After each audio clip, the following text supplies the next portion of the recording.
ಸ್ನೇಹಿತರೆ, ನೀವು PhonePe, Google pay, ಪೇಟಿಎಮ್ಮಲ್ಲಿ 2000 ಅಥವಾ 2000ಕ್ಕಿಂತ ಹೆಚ್ಚಿನ ಅಮೌಂಟನ್ನು ಟ್ರಾನ್ಸಾಕ್ಷನ್ ಮಾಡ್ತೀರಾ ಅಂದರೆ ನಿಮಗೆ GST ಟ್ಯಾಕ್ಸ್ ಬರುತ್ತೆ ಅಂತ ಹೇಳ್ತಿದ್ದಾರೆ. ಇದರ ಬಗ್ಗೆ ಇವತ್ತು ನಾನು ನಿಮಗೆ ಒಂದು ಮಾಹಿತಿಯನ್ನು ತಿಳಿಸ್ಕೊಡ್ತೇನೆ.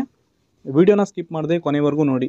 ಸ್ನೇಹಿತರೆ, ನೀವು ಗೂಗಲ್ ಪೇ, ಫೋನ್ಪೇ, ಪೇಟಿಎಮ್ ಅಥವಾ ಯಾವುದೇ ರೀತಿ UPI ಆ್ಯಪ್ ಇರ್ಬೋದು, ಈ ಒಂದು ಆ್ಯಪ್ಸ್ಗಳ ಮೂಲಕ ನೀವು ನಿಮ್ಮ ಫ್ರೆಂಡ್ಸ್ಗೆ ಅಥವಾ ಶಾಪ್ಗಳಿಗೆ 2000 ಅಥವಾ 2000ಕ್ಕಿಂತ ಹೆಚ್ಚಿನ ಅಮೌಂಟನ್ನು ಪೇ ಮಾಡಿದರೆ ಟ್ಯಾಕ್ಸ್ ಬೀಳುತ್ತೆ ಅಂತ ಕೆಲವೊಬ್ಬರು ನ್ಯೂಸನ್ನು ಮಾಡ್ತಾ ಇದ್ದಾರೆ. ಇದು ಸುಳ್ಳು. ಯಾವುದೇ ರೀತಿ ಈ ಒಂದು ಟ್ರಾನ್ಸಾಕ್ಷನಲ್ಲಿ ನಿಮಗೆ ಟ್ಯಾಕ್ಸ್ ಇರಲ್ಲ.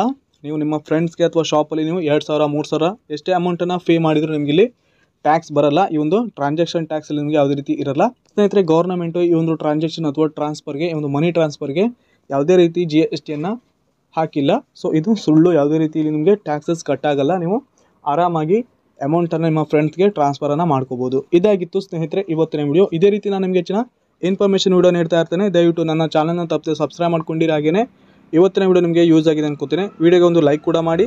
ಪೂರ್ತಿಯಾದ ವಿಡಿಯೋ ನೋಡೋದಕ್ಕೆ ಎಲ್ರಿಗೂ ಧನ್ಯವಾದ. ಶುಭ ದಿನ.